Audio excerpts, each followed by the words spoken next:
أعوذ بالله من الشيطان الرجيم. بسم الله الرحمن الرحيم. Assalamu alaikum wa rahmatullahi wa barakatuh. My name is Muhammad Momin Imran from Seattle, Washington, and I will be your moderator today. Welcome back to our Journey Through the Quran series as we continue learning from Surah Al-Anbiya. In our previous session, we covered ayahs 76 to 88. Today, we will dive into ayahs 88 to 112, wrapping up our journey into the surah after having discovered powerful lessons from the lives of the prophets. Before we set off on today's quest, let me tell you about some super cool programs we offer, because the fun never stops at MCNA-YMj.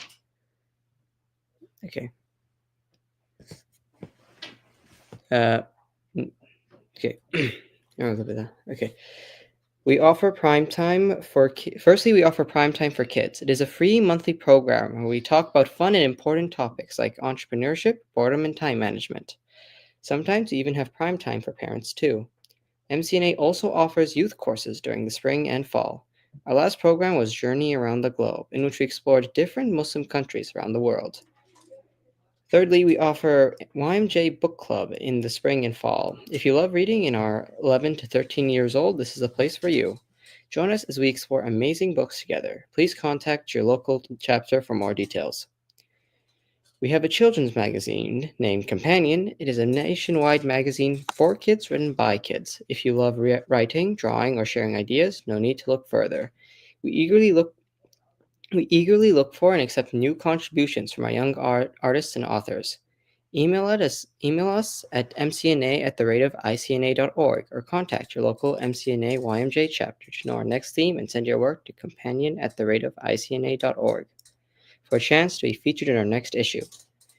We want to hear from you. Have feedback or ideas for other events? Email us at mcna@icna.org or contact your local MCNA-YMJ chapter. MCNA-YMJ has many local chapters across the United States. For more information, visit our website and click the chapter locator at www.mcnaymj.org. Stay connected and subscribe to our MCNA-YMJ YouTube channel to watch past programs and never miss a new upload. Here you can see QR codes on the screen. Please scan them to follow us on YouTube, Facebook, and Instagram for updates on future events. Okay. Are you able to scan the QR codes?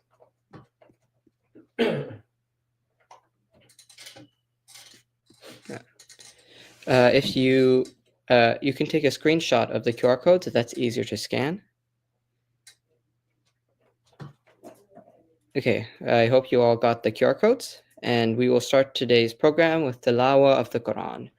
I will do Surah Al-Qadr, talking about the night of power, which is especially important because we are reaching the conclusion of the month of Ramadan, and in 2 days it will be the last 10 days of Ramadan. أعوذ بالله من الشيطان الرجيم. بسم الله الرحمن الرحيم. إنا أنزلناه في ليلة القدر وما أدراك ما ليلة القدر ليلة القدر خير من ألف شهر تنزل الملائكة والروح فيها بإذن ربهم من كل أمر سلام هي حتى مطلع الفجر.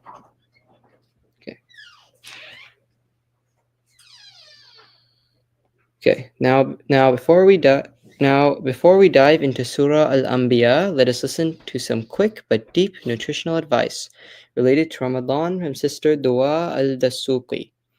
Dua Al-Dasuqi is a registered dietitian nutritionist. She is also a graduate of Qalam Institute's seminary program and a current Alamiya student. You can find out more about her at amuslimdietitian.com. Okay.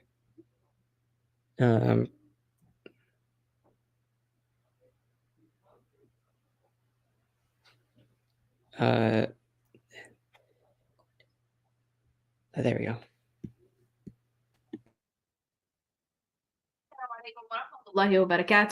I am back again and really excited to be with y'all for the last time. I am Um, Super grateful to this opportunity, and I'm going to jump right into it. So, Dua Dasuqi, Muslim dietitian, and we are talking about eat to worship. How can we worship Allah subhanahu wa ta'ala in how we eat? How can we actually eat in a way that allows us to worship Allah subhanahu wa ta'ala? And we talked about, thinking about what Allah subhanahu wa ta'ala told us when it comes to eating in Jannah and eating in this life. We talked about how Allah subhanahu wa ta'ala told us not to be excessive and what excessive can look like. And then we talked about that hungerfulness scale. And so today we're going to wrap it all up and we're going to talk about how the Prophet, peace and blessings, alayhi salatu wasalam, would eat in a way that embodied mindfulness. It embodied this idea of checking in with your body. It embodied valuing food when it was available as a nourishing source, not necessarily to the extent, to the excess that we take when it comes to food becoming a central aspect of our life. And so, when it comes to how the Prophet ﷺ ate, there's a few things that we know, like the way he sat when he ate. We know that he often ate on the floor, despite the fact that there may have been that there were tables at that time, but it was still very common for people to eat on the floor. And the Prophet ﷺ actually chose to eat on the floor more than once. And then we know that the Prophet ﷺ would eat with his right hand. And we know that he would use fingers. He would use his hands, right? Utensils were also available at that time, but there are and there may be a few narrations where the Prophet ﷺ may have used them, but we know for the vast majority of the time he chose to eat with his hands. And I want to talk about why this can help us be more present. And not every food can be eaten with our hands. And obviously, depending on your cultural background, um, some foods might feel like you absolutely cannot eat them with your hand, while in another culture you can. So, Arab, Asian subcontinent, my husband's Pakistani, and eating a lot of foods with our hands is very normal, right? Rice, bread, all of these things are used to eat with our hands. Whereas for, a lot of general American culture, eating with your hands for rice, for example, is something that throws people off, but they do use their hands to eat. We still in America use our hands to eat fries. We use our hands to eat burgers. We use our hands to eat pizza. And so there is still a lot of food that's eaten with hands. And when it comes to really checking in with yourself, increasing the sensory experience can really help you connect to your body and connect to this hunger fullness that is going on. And so one thing that is recommended when you're kind of exploring this idea of mindfulness and presence when it comes to food is increasing the senses. So obviously when we eat, we usually do use our mouth. I mean, we have to use our mouth. Excuse me. And so we're using our tongue and our sense of taste. But a lot of times we're also eating super fast that we don't have an opportunity for our taste buds to fully grasp what we're eating. And you might have eaten like, a piece of cake or a sandwich, and someone asks you afterwards, "Oh, how was it?" And you're like, "Oh, it was good." And then they're like, "Okay, was it too salty?" And you don't even know because you just ate in a way that was so fast, not connected with your body, that you really weren't able to register that. And so slowing down while we're eating, using our senses as much as possible. So obviously slowing down in the mouth, taking more time to chew our food, smelling the food before we eat it, looking at our food. So how many times are we either on a screen, so we're not looking at our food, or maybe even so deep in conversation with other people that we're not looking at our food. And we don't even realize when our food is gone. We don't even realize how much was on our plate, for example. Listening, hearing is something that might be a little strange, but think of like when you're chewing your food, does it sound crunchy, right? Does it make noise? That thing. And then the sensory experience, touching our food. So obviously as Muslims, sorry, not as Muslims, as people that, if you're eating with your hands, then a lot of times you're already kind of connecting to this sense of the sense of touching our food a little bit more. So keeping that in your mind. Other things that we learned from the Prophet ﷺ is when he used to always sit down to eat. And so this helps us slow down. When we are eating while we're walking or on the go, we're obviously going to be more distracted. But when we are making sure that we sit down, we're a little bit more connected to our food. The Prophet ﷺ would always make dua. before eating his food. And so this sense of gratitude, recognition of where the food is from, simple du'as that you might be familiar with. Bismillah ar-Rahman ar-Rahim. If you forget at the beginning of the meal and you want to still say Bismillah ar-Rahman ar-Rahim, the Prophet ﷺ taught us to say Bismillahi awwalihi wa akhirihi, Bismillah at the beginning and at the end. And then there's also du'as that you can add to that, like Allahumma barik lana fih wa at'imna khayran min. Oh Allah, bless us in it and provide us with better than it. Another thing that can help us really connect with our food is this prophetic example of not saying anything bad about our food. The Prophet ﷺ did not ever say anything negative. He never insulted food. Qat. Qat means like ever, ever, ever. If he liked it, he ate it. And if he didn't, he left it. Another thing is eating with others as a source of barakah. So whether you're at home with your family or outside, connecting with others while we eat is something that can really bring barakah to our food. It allows us to just be more connected in general as a community. And then the last one is remembering Allah subhanahu wa ta'ala again at the end. So making dua after we eat and remembering that Allah subhanahu wa ta'ala is the source of this food and remembering that we want to eat in a way that Allah subhanahu wa ta'ala is pleased with. We want to eat in a way that supports our worship of Allah subhanahu wa ta'ala. And so there's a couple different du'as, but one that you can use is Alhamdulillah alladhi at'amani hadha wa razaqni min ghayri hawlin minni wa la quwwa, which is praise be to Allah who has given me this food and sustained me with it, though I was powerless to do so myself, which basically is really important for us to remember that if it was not for our Creator and all of the blessings that He has given us, we would not even be able to eat the food that we are given. And so I hope this kind of expands your view of food. And it might not be what you expected when you were like, oh, you're going to hear from a registered dietitian, but I do hope that it helps you see food in a different light. I hope it helps you focus on how you eat. And you'll find that although what you eat is important, if you can really understand how to eat in a manner that supports our bodies, in a manner that supports our worship, then you will find that the what to eat comes a little bit more easily. Once again, Jazakumullah khair for having me. I am really grateful to this opportunity, and hopefully I can speak to you all at some other time. Okay, Assalamu alaikum wa rahmatullahi wa barakatuh.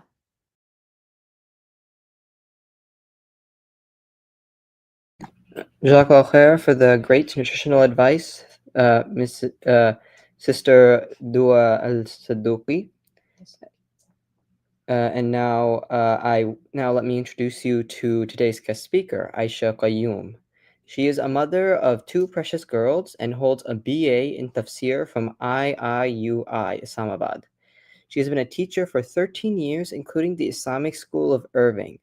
She also volunteers to lead book discussions for MCNA-YMj Book Club, and she currently works in IT. Okay.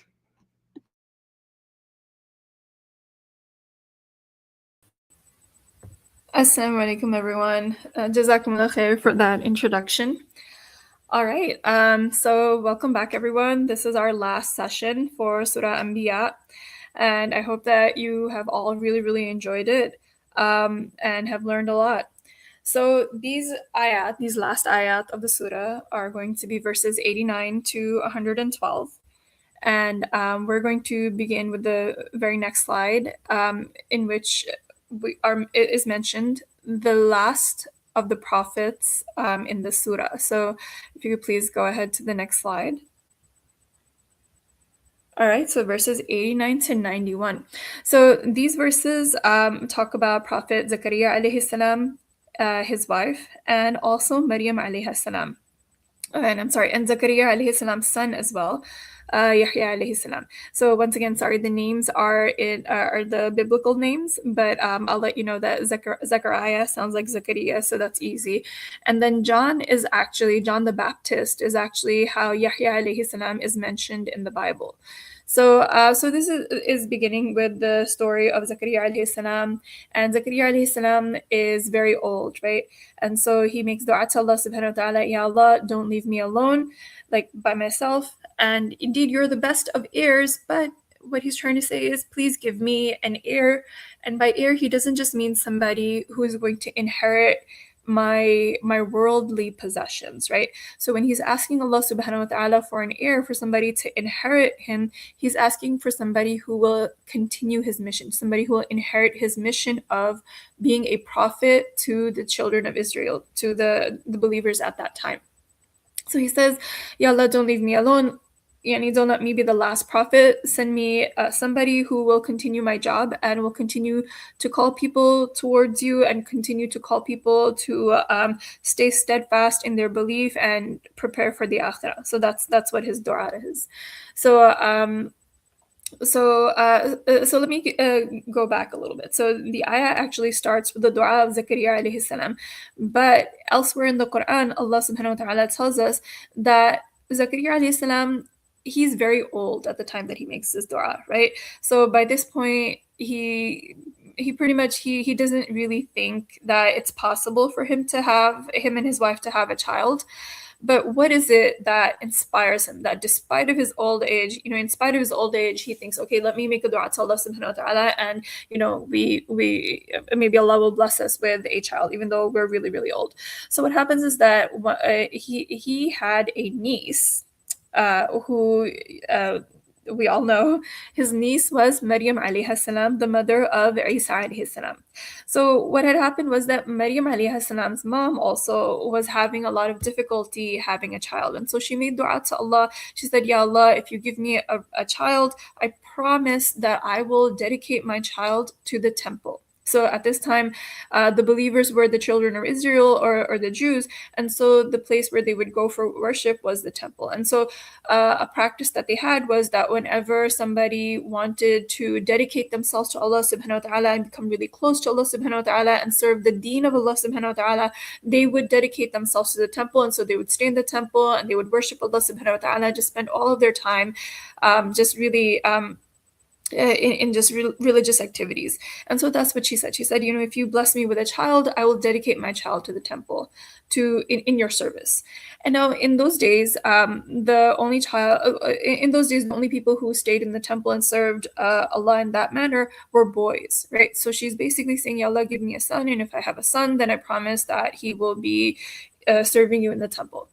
But of course, as we know, she actually, when she gives birth, it's a girl, and she's surprised and also a little disappointed because she's like, okay, well, it's a girl, it's not a boy.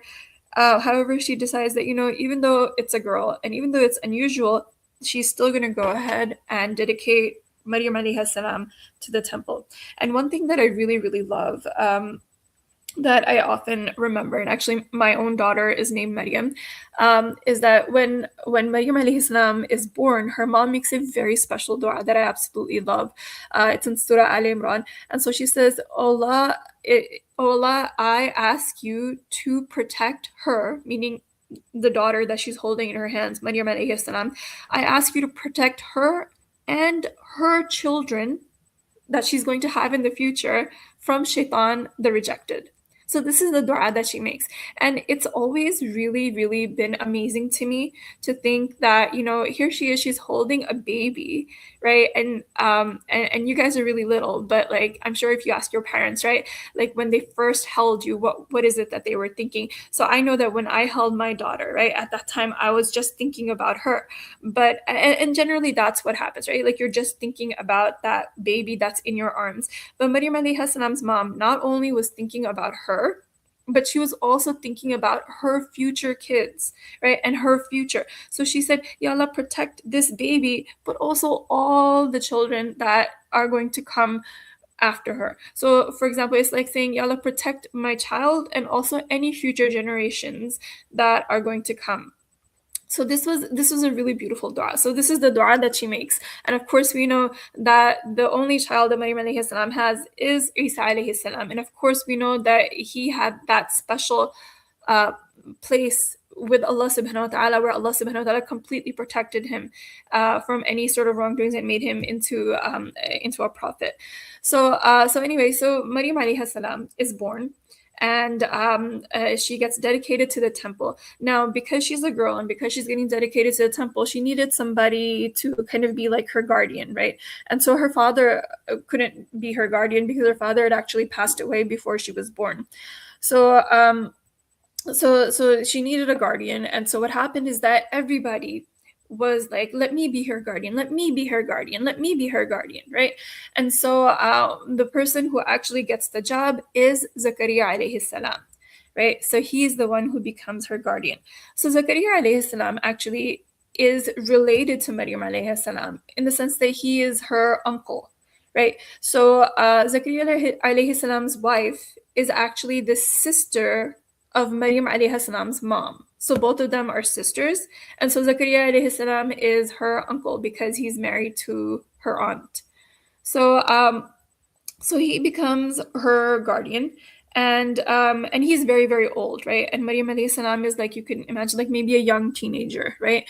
And so she's in the temple and she's worshiping, and from the very beginning, right, there were special miracles that showed that she was somebody very special, somebody that Allah subhanahu wa ta'ala had chose for special blessing, right?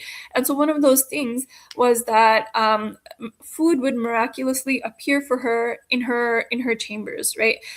So there would be like this inner place in the temple where nobody else was allowed to come. So she was there, she was completely private, she was just, there worshiping Allah subhanahu wa ta'ala and doing other things. So she was by herself, and the only person who would actually come to see her was Zakaria alayhi salam, right? in that special place where that was just her own chamber. Over there, the only person who was allowed to come to meet her over there was Zakaria alayhi salam.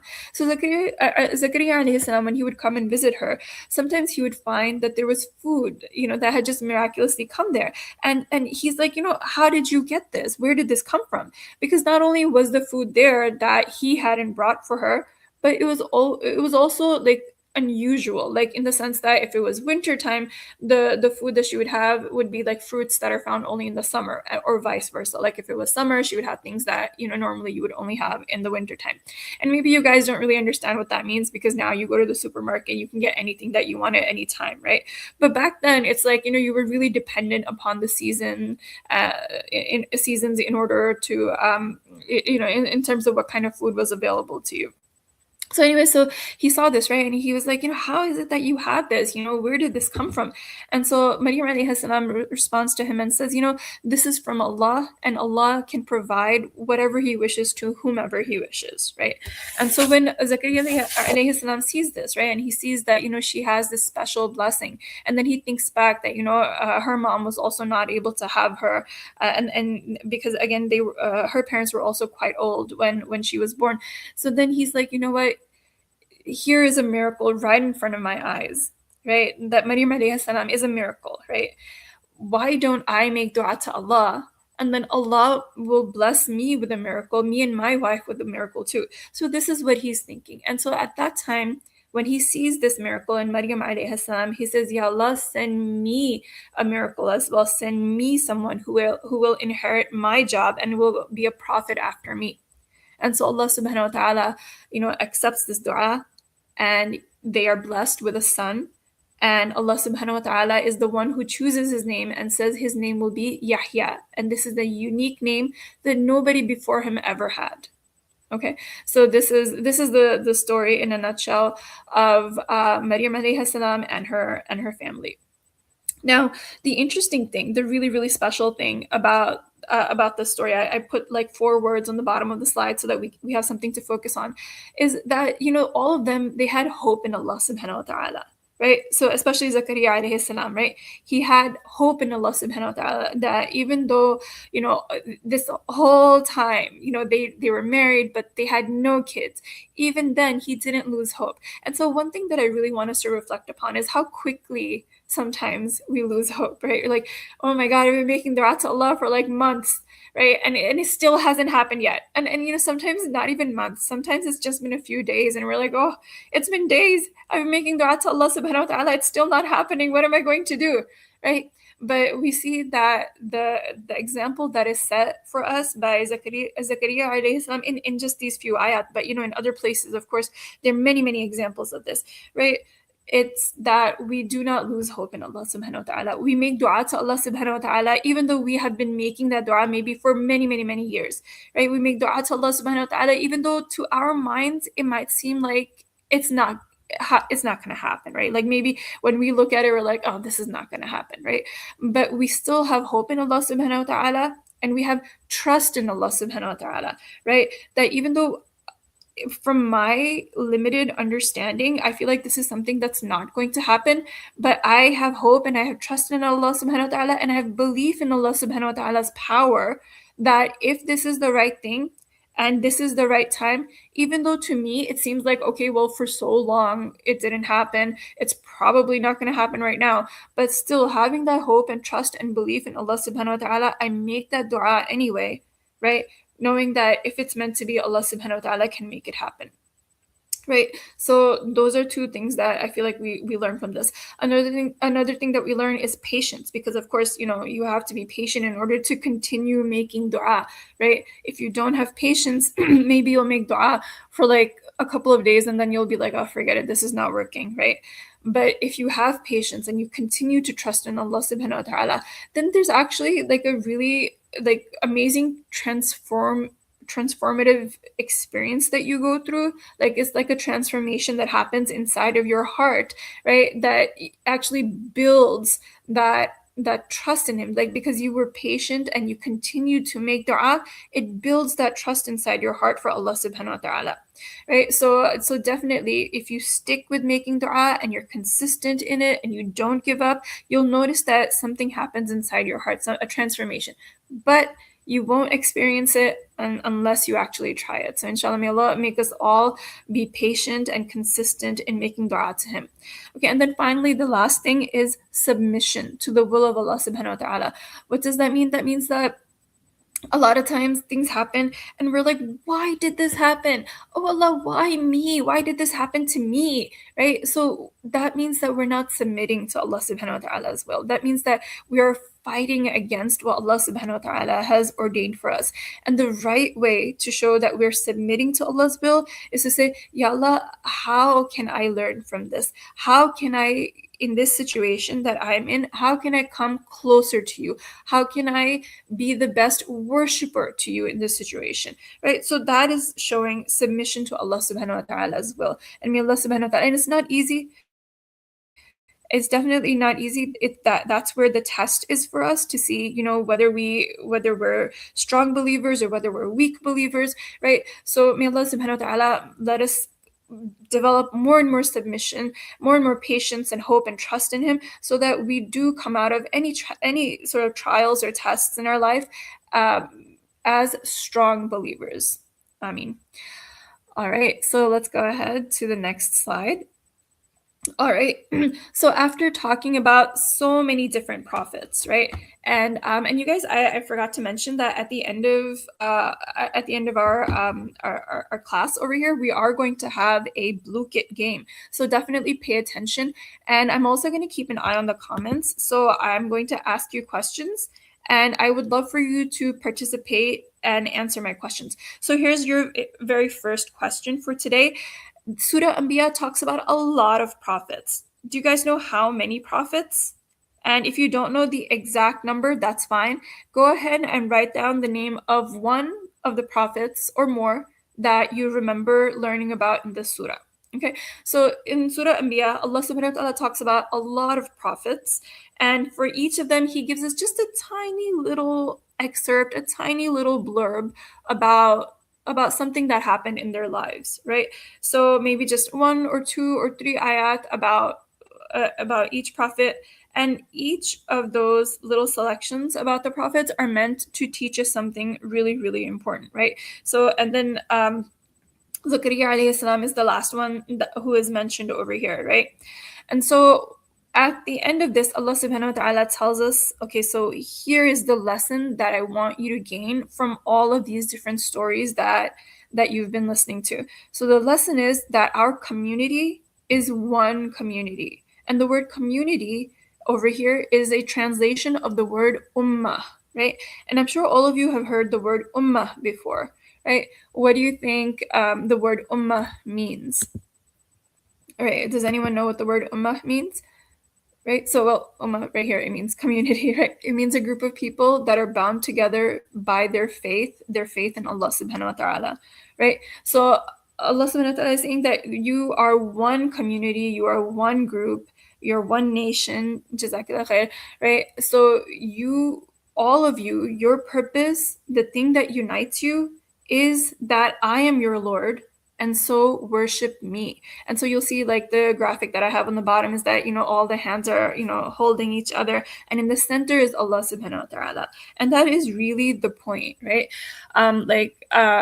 I don't know how many of you have maybe traveled abroad to a different country, maybe a place where you didn't speak the language. And then like the first thing that I do is I always look for a masjid nearby, right? And one of the most beautiful things is when you go to a masjid and you might not speak the same language, and maybe you don't even have to travel abroad, right? Maybe just even here in the US, sometimes there are small masajid that are catering to a particular ethnic community, right? And you might go into that masjid, right? And maybe you don't speak the language that most of the people over there speak, but there is still that sense of unity in purpose, right? Like when the iqama is called and everybody lines up for salah, right? It doesn't matter whether you speak the same language or not, in terms of like the words that you're speaking, right?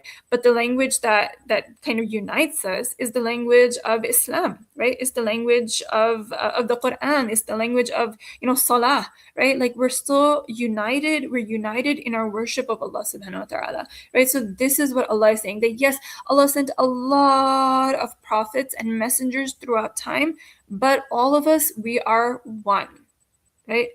So this is what is really important, really, really essential for us to remember. And actually, I don't know if you guys are old enough, but I would say definitely a great book for you to read is the autobiography of Malcolm X.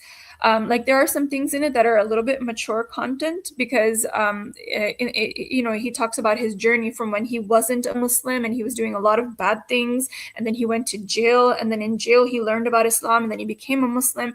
But he became Muslim in like it wasn't like correct Islam. He started following like this strange, weird religion that called itself Islam. But what happened was that because he thought he had become Muslim, he started to learn a little bit more about Islam, and then he came to the correct understanding of Islam. So his entire journey is really amazing. And towards the end of his life, he actually goes on Hajj. And one of the most amazing parts of that book is really his experience of when he went on Hajj. And actually, Malcolm X, I don't know how many of you know about him, but you should definitely learn more about him. He was a civil rights leader at the same time as Martin Luther King, right? But because he was Muslim and because he said a lot of things that people thought were that were a bit radical, right? They don't teach us about him in school, right? As much. Maybe they'll mention him at most, right?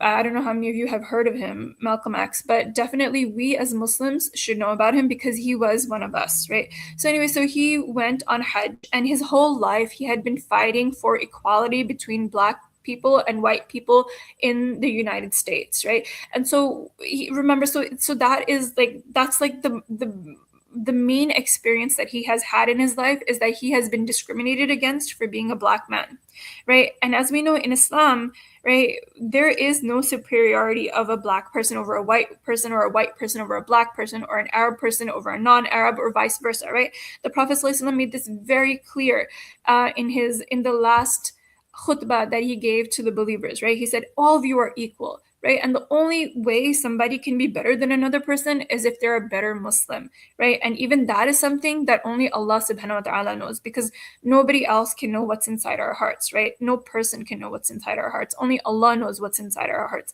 So only Allah truly knows who is better than somebody else, right?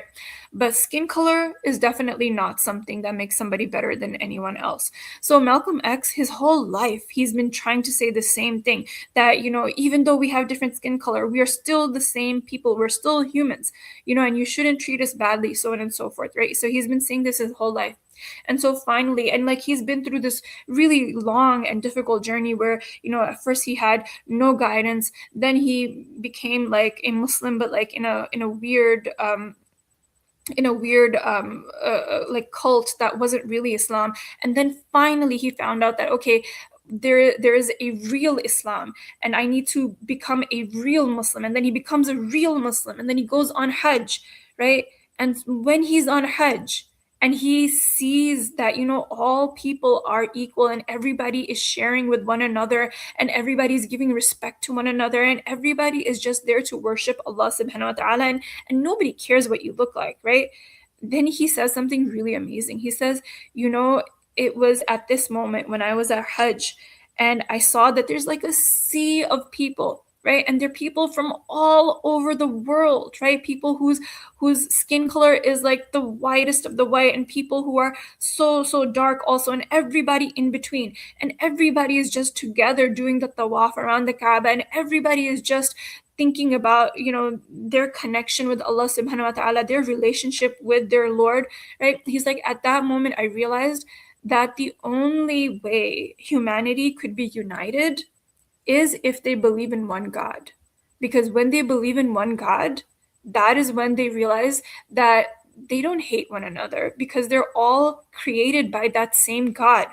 The same God that created white people is the same God that created black people, the same God that created Arabs, and the same God that created non-Arabs, right? And so all of us, because we're created by the same God, we are all equal. So he's like, you know, this was the big light bulb moment for him, right? He was like, Islam is the answer. Islam is the answer to solve the racial prejudice that exists in the United States. So anyway, so I'm sorry, I went off on a bit of a tangent, but I would say definitely read up in on Malcolm X, right? This verse, this community of yours is one community, and I'm your Lord, to worship me. This is exactly what he thought of when he went on Hajj. So Allah subhanahu wa ta'ala, he warns us, he says, make sure that you don't divide yourself into different groups, right? And remember that one day you are all going to return to me. You know, all of you are going to return to me. And at that time, the only thing that's going to matter, what's going to matter? Ayah 94, only whether or not you did good deeds or whether you wasted your time and didn't do good deeds, right? And everything that you do is being written down, right? So this is the main thing. Okay, next slide. All right. So in the next few ayat, it's a really long selection of ayat. So what I did was I just put like the main points. I didn't put the actual translation. So in these ayat, Allah subhanahu wa ta'ala is continuing in warning the disbelievers, right? So Surah Al-Anbiya, like the way it's flowing is that Allah starts by giving us a lot of stories of different different prophets, and then he says, all of you are united, you're all the same ummah, you know, make sure you worship me, make sure you do good deeds, right? Because one day this life is going to end and you're all going to return to me. So now in ayahs 95 to 104, Allah subhanahu wa ta'ala is continuing his warning to this disbelievers, and he's saying that if you don't worship me and you worship false gods instead, then there's a really, really awful and horrible punishment in hellfire. So not only will the people who are worshiping false gods be in the hellfire, but to really, really emphasize that false gods don't deserve to be worshipped because they don't have any power, because they're nothing, right? Is that Allah says that even the false gods are going to be burning in hell, right? So like if they had any power, right, or if, like, you know, they were God, how could they be in hell, right? So this is to make it really, really, really clear to the disbelievers, is that don't worship false gods. Worship only Allah subhanahu wa ta'ala. He is the only true God. And when you worship Allah, you will all be united with all the believers that live in the world, not only right now, but also any believers that lived in the past, right? So this is something that's really amazing that I like to really think about a lot, is that when I practice my faith and I say the shahada and I believe, you know, in my heart that, you know, I'm a Muslim and Allah is my God, and or Allah is God, right? Like I believe this deeply in my heart. I think, okay, you know what? This was the same faith. This was the same belief that the Sahaba of the Prophet sallallahu alaihi wasallam had. Right. And that makes me feel so amazing to think that, okay, these people who met the Prophet sallallahu alaihi wasallam, they lived with him, they had that same love for Allah subhanahu wa ta'ala, they had that same love for the Quran. And like all throughout the generations between them and me, people in the same way, they love the Quran, they love the Prophet, they love Allah subhanahu wa ta'ala. And so all of that gets passed down from generation to generation to generation to generation until it reaches us. And all of us are united, right, in that love for Allah and the love for Prophet Muhammad sallallahu alaihi wasallam, the love for the Quran, the love for Islam, right? So this is something that's really amazing and really wonderful to think about. So so believing in false gods leads to everybody believing in different things. Some person believes in this god, some person believes in that god, and everybody's fighting. They're like, my god is better, no, my god is better. It becomes like a joke, right? It really becomes like a joke. So believing in false gods is not good, and believing in one god is the correct way to live. Now you might notice that I skipped over the first bullet point, which is Ya'juj and Ma'juj. I don't know if you guys have heard of Ya'juj and Ma'juj. If you know anything about Ya'juj and Ma'juj, go ahead and put it in the comments. I'm definitely reading them. So Ya'juj and Ma'juj are a group of people. And does anyone know which surah in the Quran Ya'juj and Ma'juj are mentioned in? So they're mentioned in a few different places. I guess let me be a little bit more specific. So they're actually mentioned in Surah Al-Kahf, right? And in Surah Al-Kahf, we find a story of how there was a leader by the name of Dhul Qarnayn, right? And he was a really great leader, as described in the Surah Al-Kahf, right? And he traveled like far and wide from east to west, and he was conquering lands, and just he was described as a very just and really wonderful leader, right?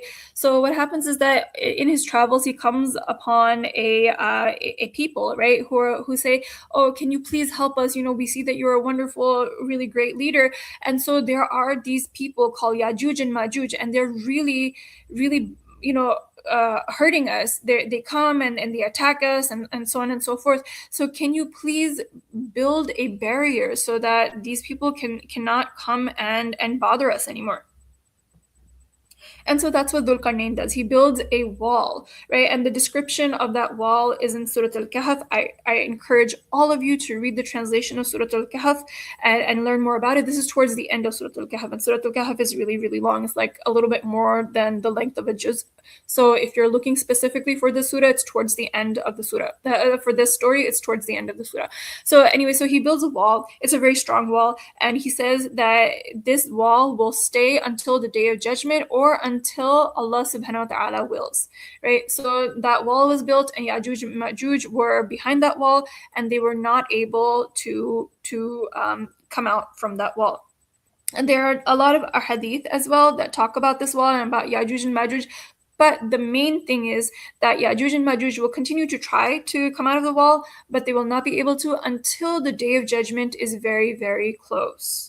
Right. So what I'd like us to think about, just reflecting on these ayat, just basically two questions. First of all, how can we prepare for the day of judgment, right? Because Allah subhanahu wa ta'ala is warning the disbelievers about the day of judgment. But it's kind of like, when one kid does something bad in class, right, and the teacher yells at that kid, then the smart kids are the ones who are like, okay, that kid is getting yelled at, let me straighten myself up, so that I'm not the next person to get yelled at.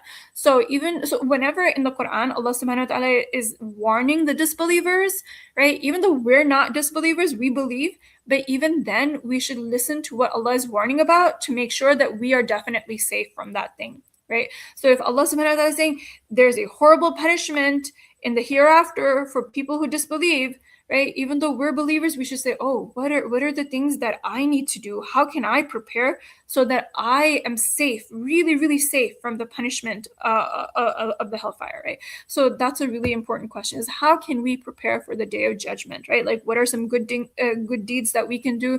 What are some bad habits or bad deeds that we should stop doing? Right. So this is a good question. And for everybody, the answer is going to be different, right? Maybe I have different bad habits than you that I need to get rid of. Maybe maybe the good deeds that I'm interested in doing are a little bit different from the good deeds that you're interested in doing. Like maybe I'm more interested in giving sadaqah, or maybe you're more interested in doing a lot of extra nafal ibadat, maybe, so on and so forth. So the answer is a little bit different for everybody, right? So everybody should reflect on how can I prepare for the day of judgment.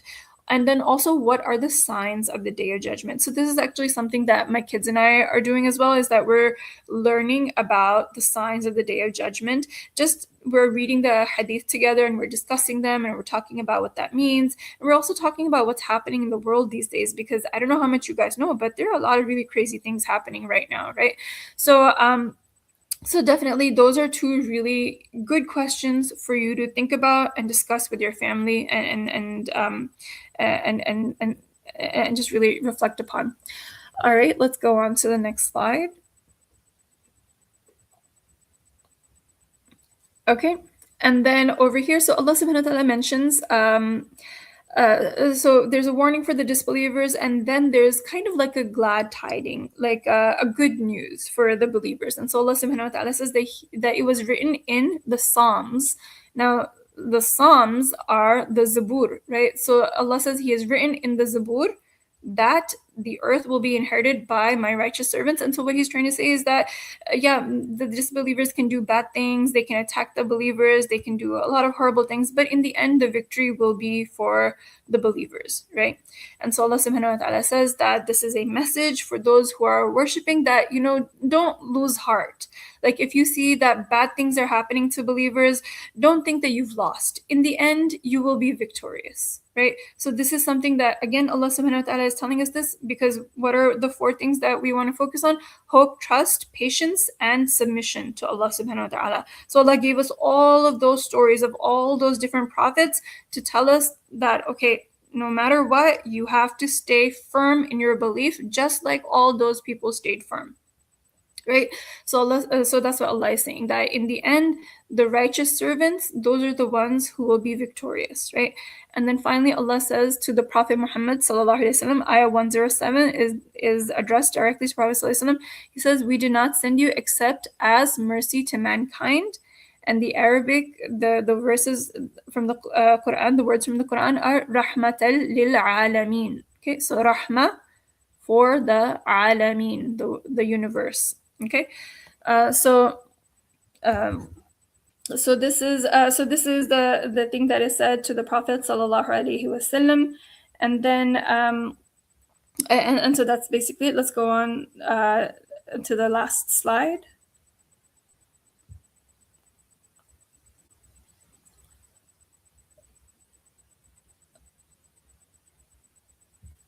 And sorry, not yeah, okay. So then finally, these are the last few ayat, and in these ayat, Allah subhanahu wa ta'ala is once again just kind of summarizing everything that was said in the surah, that Allah is saying, say, like, this is a command that is being given, like, say, it is revealed to me that your God is one God. Are you going to submit? Okay, so this is something that I actually talk to my kids about a lot as well, is that like, there are a lot of crazy things happening in the world these days, and a lot of people are aware of Islam and Muslims, and sometimes they might have some really, really incorrect thoughts about what it means to be a Muslim. Like, they might think that Muslims are terrorists, they might think that Muslims want to bring Sharia law, right? And like, they have crazy ideas about what the Sharia actually is, right? And at that time, it might be a little bit difficult to be like openly Muslim, right? Or to really kind of like say what you believe in, right? And I tell my kids that, it's different for you than it was for me when I was growing up in New York, right? At that time, people didn't know what Islam was. They didn't know what the hijab was. So when they saw me wearing hijab, they're like, why do you always wear that? What is that thing that you have in your head, right? They would ask me questions like, what language do you speak? Or they'd be like, which country are you from? And if I said Pakistan, they would be like, where is that? Like, they had no idea, right? So it's obviously not like that anymore. The world is a much, much, much different place than it was back then. And it was a little bit easier. It was a lot easier when I was growing up, because when people don't know anything, they don't really have a negative opinion about it, right? So you can just tell them the way it is, right? And you can have a really positive sort of encounter with them. But nowadays, you're dealing with people who have like this sort of preset notion of like, okay, this is what Islam is, this is what Muslims are like, right, based upon what they've heard on the news or on the internet or things like that, right? Despite that, the commandment is still there that we are supposed to tell people that our belief is in one God, and also that we submit to Allah. And I mean, you don't have to say exactly, are you going to submit? But you can challenge them on some things. Like if they say things that are crazy, like, you know, a girl can be a boy or a boy can be a girl, you can say something like, you know, but I don't think, you can say something like, you know, we are boys or girls based on the way that we are created, right? And that's not something that we can choose. So that's something that you can say. And it might be really scary to say that, to challenge people, but it is something that is a responsibility because you are living in these times and you're seeing this happen around you. So you can try to say something a little bit, but and then what does Allah tell us in the next ayah? That if you try to tell people what the right thing is and they turn away, then you don't need to worry about it. Then at that point, Allah subhanahu wa ta'ala says, and again, you don't have to like literally say it like this exactly, but Allah says, say to them, I have informed you like to the best of my ability, and whether or not you believe is up to you. And of course it's implied that if you don't believe in God, then God will punish you. And then the second part is, and I don't know whether what you are promised, like the punishment that you're promised for disbelief, is near or far. So maybe for a while, if you're disobeying God, you're not going to get punished, and you might think, okay, well, God is not real and the punishment is obviously not real, and I can live my life however I want without following any rules, right? But whether the punishment is near or it's far, the punishment is definitely coming for not believing in Allah subhanahu wa ta'ala, right? And so when we talk to people who are saying things that are against Islam, we can very respectfully say what our point of view is, right? I believe that boys are created as boys and they stay boys, and girls are created as girls and they stay girls, right? And this is as clearly as I can tell you of my belief. And if you don't want to believe that, then that's your choice, right? So that might be how you can say it, how you can follow verses 108 and 109, right? Just clearly say, this is what I believe, and it's up to you whether you want to believe that or not. Okay. And so that's basically what these verses are telling us.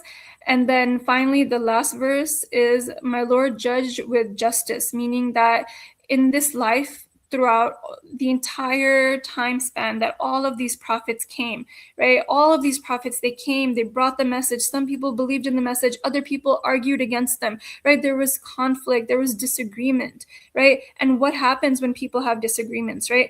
They go to a judge and they say, okay, here is my point of view. And the other person says, here is my point of view. And then the judge, with justice, tells them who is correct and who is wrong, right? So finally, in the end, the last ayah saying, my Lord judge with justice, and our Lord is the gracious, and whose help we seek against everything, all the false claims that the disbelievers are making. So finally, this surah ends by telling us that no matter how many conflicts, how many disagreements we may have, ultimately it is up to Allah subhanahu wa ta'ala to decide who is correct and who is not correct, right? As for us, we're going to do our best to be as steadfast as possible upon the message that the prophets brought to us, and we're going to do our best to pass that message on in an appropriate way. And I know I didn't really have time to get into all of it, right? But like in an appropriate manner, in the way that, you know, is suitable for the situation that you're in, right? After you bring that message, then in the end you say it is up to you whether you want to believe or not, right? As for me, I believe, right? And in the end, I know that we're going to stand in front of Allah subhanahu wa ta'ala, and Allah subhanahu wa ta'ala is going to tell us, okay, you were correct, you were wrong, and that's it. And that is what the surah is teaching us, and that is what we believe in. All right. So not a lot of comments in the in the chat, but I hope you guys were listening, and I hope you guys learned a lot. So I'm going to So I'm going to actually introduce someone to you before we play our blue kit. Just give me 1 second. Okay, so before we play our blue kit, I wanted to introduce Sister Zohar Qureshi, a peer counselor and a YM alum who holds degrees in family life education and family therapy. And she's going to speak for about 5 minutes about connecting with Ramadan to give you tips for elevating your Ramadan experience. And this is our last segment, and inshallah, don't go away because I'll see you for the blue kit. Assalamu alaikum, everybody, and welcome back to another Ramadan connection. Inshallah, today we're going to be talking about reflecting and growth. But before we do, رب اشرح لي صدري ويسر لي أمري واحلل عقدة من لساني يفقهوا قولي بسم الله الرحمن الرحيم. Okay, reflection and growing is something that is so close to my heart, and it's something that as a therapist I tell lots and lots of people to do all the time, and as someone who is trying her best to be the best Muslim she can be, it's something I try to focus on a lot as well. So in Islam, reflection is incredibly important. We see stories of prophets taking the time to be alone, right? And when you are alone and you have nothing else around you, the thing that you do is you reflect. And I have grow there because we all want to be better people. We all want to be better than we were yesterday, which is, again, Islamic concept. But in order to grow and be better, you have to reflect on yourself and you have to reflect on your behavior.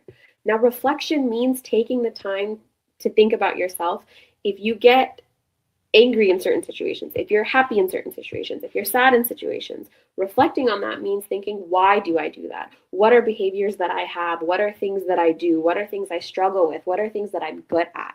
And the only time those happen are when you take time for yourself without any distractions, right? So in Ramadan, what this can look like is taking 10 to 15 minutes of your day, sitting by yourself. You can set a vibe, guys. Like, set a vibe, have like the lights dimmed, like in a quiet room, have a little cozy corner, whatever you need to. But just sit there and be alone with your thoughts, but very intentionally think about yourself and maybe choose a topic. Maybe one day you think, okay, what are things that I really struggle with as a Muslim? Like, am I struggling with prayers? Is fasting really hard for me? What are things that are hard for me as a Muslim? And then maybe another day you think about, what are things that are really easy for me as a Muslim? And it's important to know these things because if you know what's hard for you, you know where you need to improve. And if you know what you're good at or what things you don't struggle with, then you're able to plan your day or your month and say, okay, I am having a difficult day today, emotionally, physically, whatever. So I'm going to stick with deeds that fall into things that are easy for me. And also it helps you with your dua, because if you have certain flaws, you can ask Allah subhanahu wa ta'ala to help you in those things, right? And if you have certain things that you're good at, you say, oh Allah, please accept those things from me. And also it's important for us to know ourselves so that we can do things that please Allah subhanahu wa ta'ala and avoid things that don't. Now, I'll give an example for myself to help make this kind of concrete. So I love to read. I absolutely adore reading. Love reading. Mainly fiction. Give me a nonfiction book and I will cry tears of boredom. But I love a fiction book. But something I know about myself is that if I'm reading a book and it's a really good book, I will not put it down. And I will avoid all responsibility and all of the things that I need to do. And I might do the bare minimum of like praying my prayers and like making sure my kids are fed, but I'm not going to do anything else until I know what happens in the book. So because of that, I limit myself to reading when I'm going on long road trips or airplane rides when there's really nothing else I can be doing. Or I reread old books to unwind at night. so that I know I don't have to finish the whole book because I already know what happens, so it's going to be okay. And I know these things about myself because I have taken the time to sit down and think, okay, this is something that I do. Why do I do this? What are things I can do to change it so I'm not doing things that are displeasing to Allah subhanahu wa ta'ala. So the goal from this is I want everybody to take some time, sit by themselves and think about yourself and the things that you do. May Allah subhanahu wa ta'ala help us all reflect in the best way and grow in a way that pleases Him. May He accept every single one of our good deeds and every single moment of reflection that we have for Him and every effort that we put for Him. May He forgive us for all the things that we do wrong. And may Allah subhanahu wa ta'ala put barakah in everybody's time, especially for you guys for attending these classes. It's such a wonderful thing. Assalamu alaikum, guys. Jazakallah khair.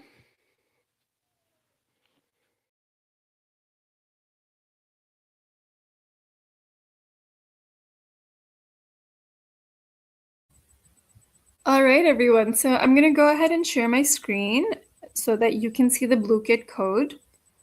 Let's see. Share screen.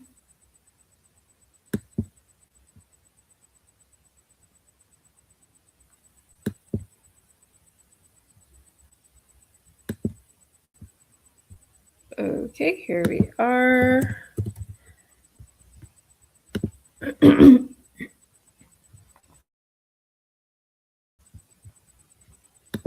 Okay, so last time we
Sister Aisha, there might be a problem with the connection. There might be a problem with the connection.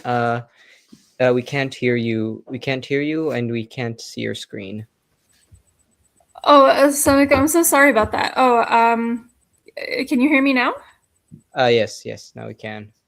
Are you Okay, I'm sharing? so sorry about that. Yeah, I was actually. Oh, I see what it is. I think every time I navigate away, it just automatically mutes me. Okay, so so you guys, basically, I'm just gonna share my screen. I guess I won't be speaking. And so you'll see a link on the upper left corner of the screen that that you need to navigate to, and then you'll see a game ID. It'll be really big, and so that's what you need to enter in order to join the Blue Kit. So I'm going to go ahead and share my screen now.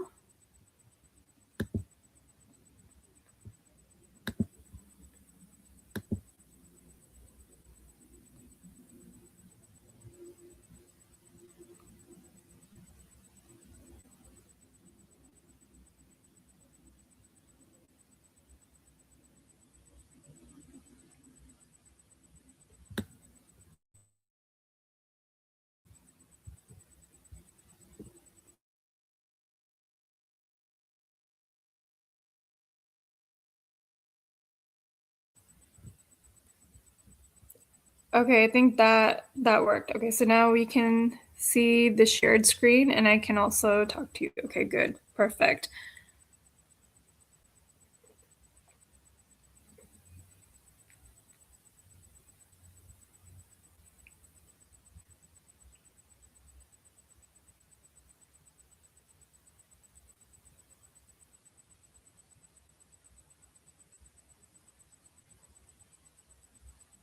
All right, we'll wait just another 10 seconds. Okay, maybe we'll wait just a little bit longer in case anyone's joining.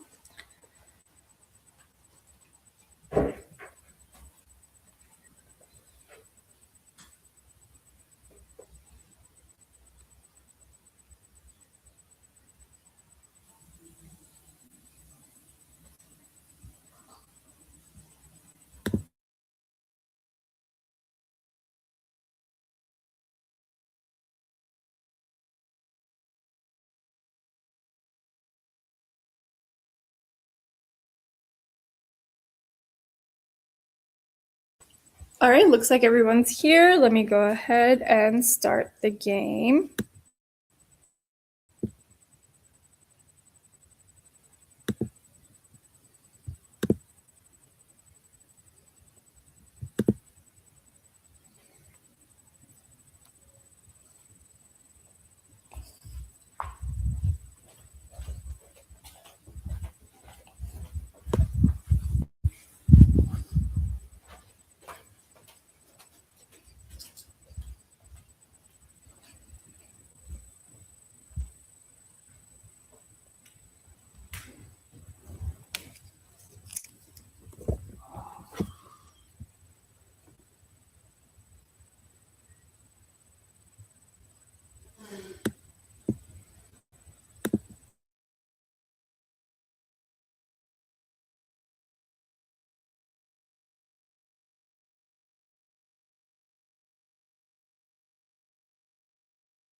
And I just wanted to say for anyone who's online, and if you didn't get a chance to join the game, you can still join it. If you look in the upper right corner of the screen, you'll see the game ID is still displayed. So if you enter that game ID, you'll still be able to join in the game.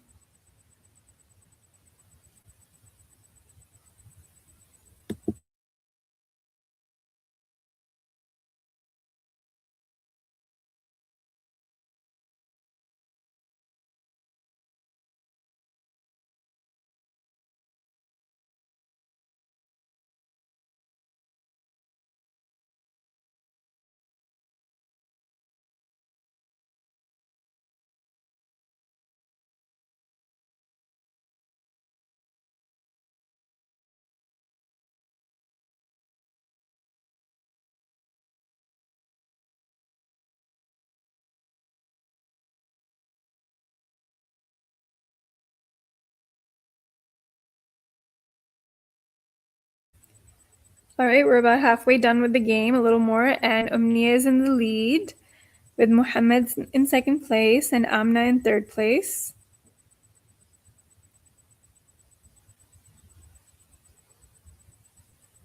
But things are changing very quickly.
All right, we've got less than a minute. The competition is really tough.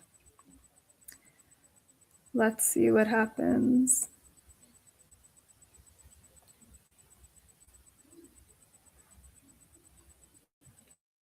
All right, 30 seconds.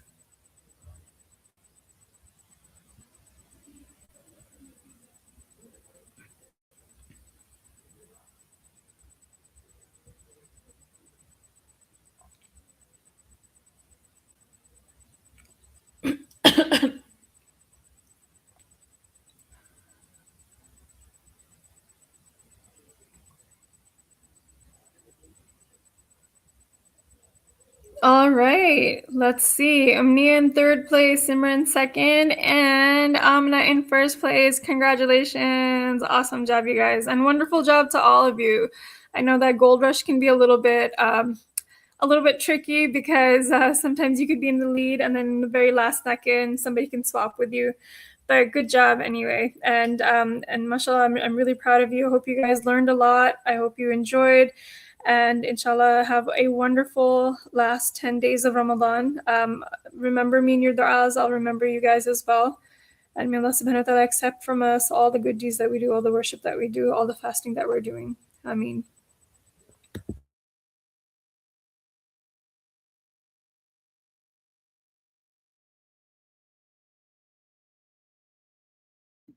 Jazakallah khair, Sister Aisha, for giving us that deep and informational talk.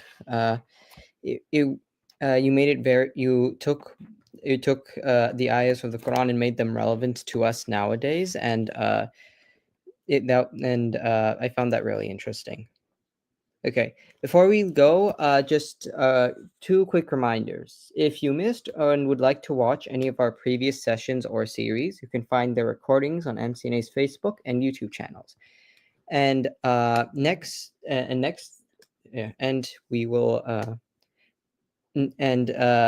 month we will resume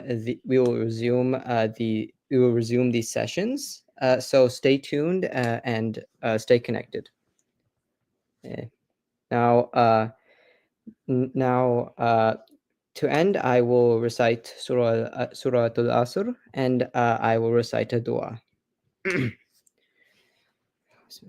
أعوذ بالله من الشيطان الرجيم بسم الله الرحمن الرحيم والعصر إن الإنسان لفي خسر إلا الذين آمنوا وعملوا الصالحات وتواصوا بالحق وتواصوا بالصبر. Okay, now for the dua. Bismillah. سبحانك اللهم وبحمدك أشهد أن لا إله إلا أنت أستغفرك وأتوب إليك. Assalamu alaikum wa rahmatullahi wa barakatuh.